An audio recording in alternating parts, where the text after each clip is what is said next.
Every week or so, I pass a house in my neighborhood that has a sign in their front yard reading local honey / buy here. I desperately want this honey, but there's no additional information on the sign. How do I acquire the honey? Do I just walk up and go to the front door and ask? That can't be it. Please help. It's been months, and driving slowly past their home to see if anyone is outside is starting to feel creepy. That's from potential pollen patron in Pittsburgh. I feel like there's definitely a culture around this. There's definitely a right and wrong and polite way to do this. I just never learned it, and so I never will.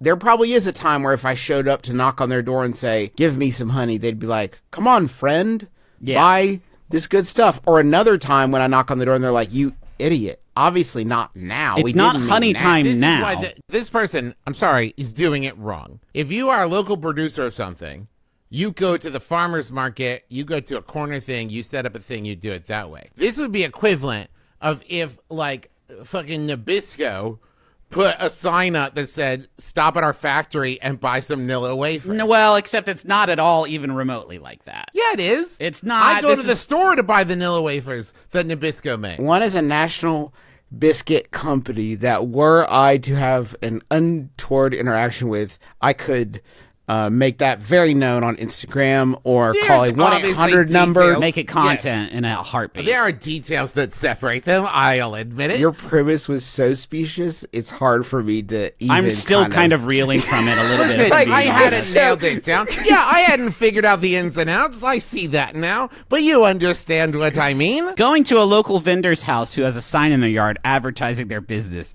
is a lot like going to the Nabisco factory. And expecting to buy Nilla Wafers directly from the factory. Yeah, yes, man. I stand by this Travis, premise. That's maniacal, man. If I travel all the way to the Nilla Wafers factory and they won't sell me some Nilla Wafers, that's cruel. Can you buy Nilla Wafers? Hey, guys.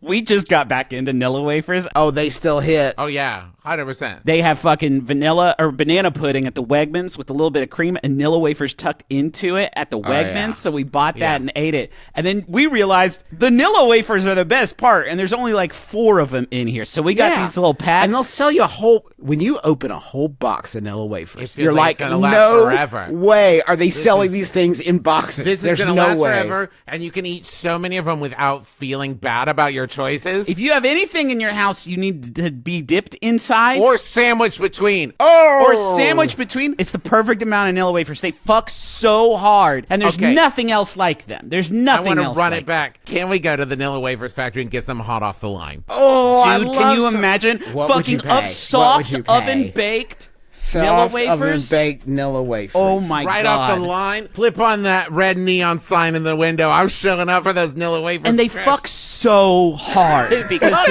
there's so many snacks that, like, when I'm feeling a little snacky, I'm like, I don't want to eat like a bunch of sugary chocolate sweets. I'm not feeling savory, salty. I'm not trying to pickle myself. I need a fucking carbon neutral, crunchy, little sweet snack. Perfect for dipping. Feels like the healthiest choice. Well, last night I fucked with some Nilla Wafers that I dipped in cookie butter that we got for the Trader Joe's. Oh. That was crazy, guys. That was crazy. That is also, I would say, more morally and ethically wrong, Griffin, because you're dipping cookies into ground-up cookies. Yeah. And there's something off-putting about that ethically. I'm the real cookie monster. Not because of how much I like cookies, but because of what I make them experience and witness.